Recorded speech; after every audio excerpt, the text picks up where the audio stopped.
Now next is slip system of posting. Banks usually slip system follow करता है for posting its journal entries. जिस slip system means loose leaflets वो use करते हैं. Slips are nothing but loose leaves of the journal or the cash book on which transactions are entered immediately as and when they occur.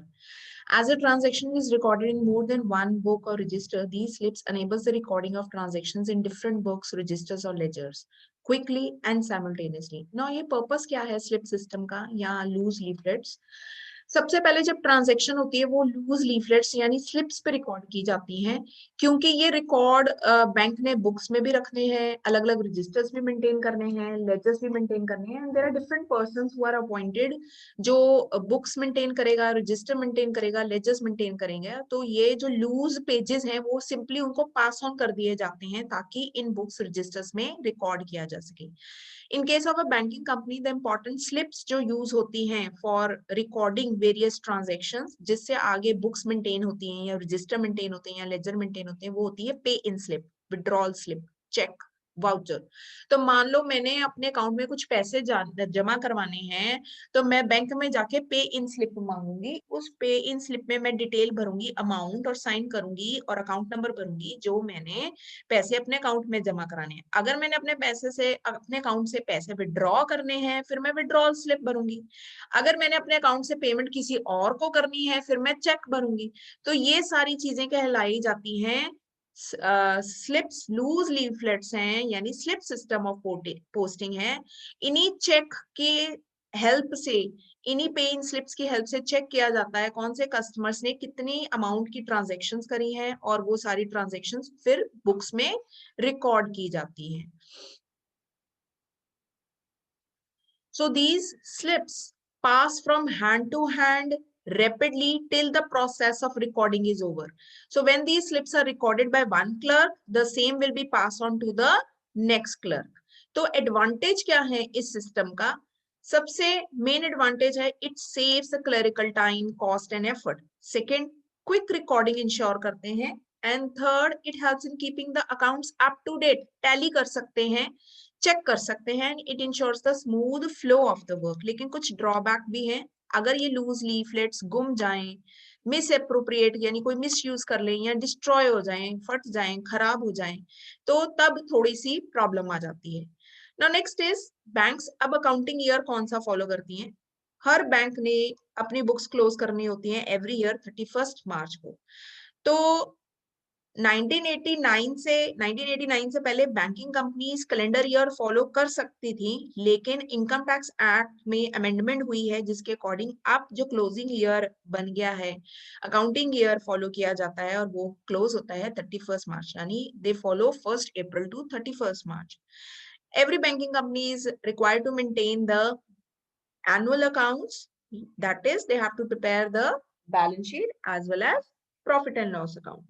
और इसको बनाने के लिए जो रूल्स प्रिस्क्राइब किए गए हैं banking companies act and companies act 1956 में.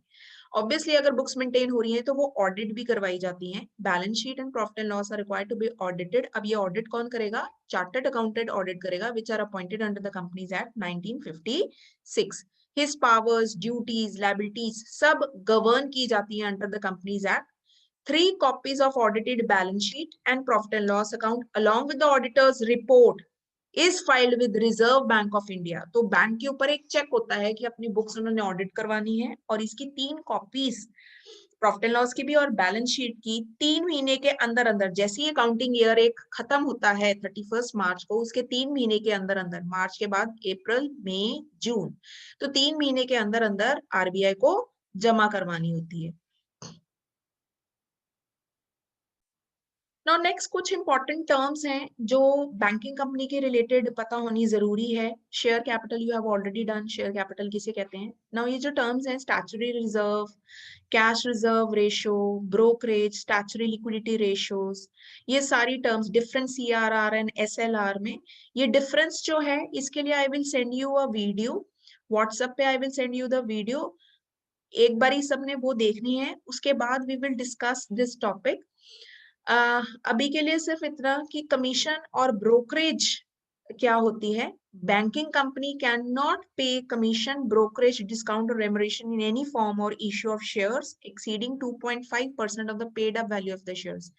ये बैंकिंग कंपनी पे रिस्ट्रिक्शन है कि अगर वो शेयर्स इशू करती है तो शेयर्स पे वो कमीशन या ब्रोकरेज सिर्फ 2.5% of the paid up capital ही पे कर सकते हैं, इससे ज्यादा वो कमीशन पे नहीं कर सकते. Now they are allowed to have a share capital, but ये शेयर कैपिटल जो दो पार्ट्स में डिवाइड हो सकता है, सब्सक्राइब्ड एंड ऑथराइज. लेकिन subscribed capital of a banking company can not be less than half of its authorise capital, ये भी कंडीशन है. और आगे paid up capital shall not be less than half of its subscribed capital. तो authorise capital का कम से कम हाफ होना चाहिए सब्सक्राइब्ड कैपिटल, और सब्सक्राइब कैपिटल का कम से कम हाफ होना चाहिए आगे paid up capital. Further share capital shall consist of equity shares only. Preference shares banking company issue नहीं कर सकती है. They use to issue preference shares before 1 July 1945, लेकिन at present according to the banking regulation act एक banking company सिर्फ और सिर्फ equity shares issue कर सकती है, प्रेफरेंस शेयर्स इशू नहीं कर सकती. Now for the rest of the terms you have to watch the video which I will send you on your WhatsApp.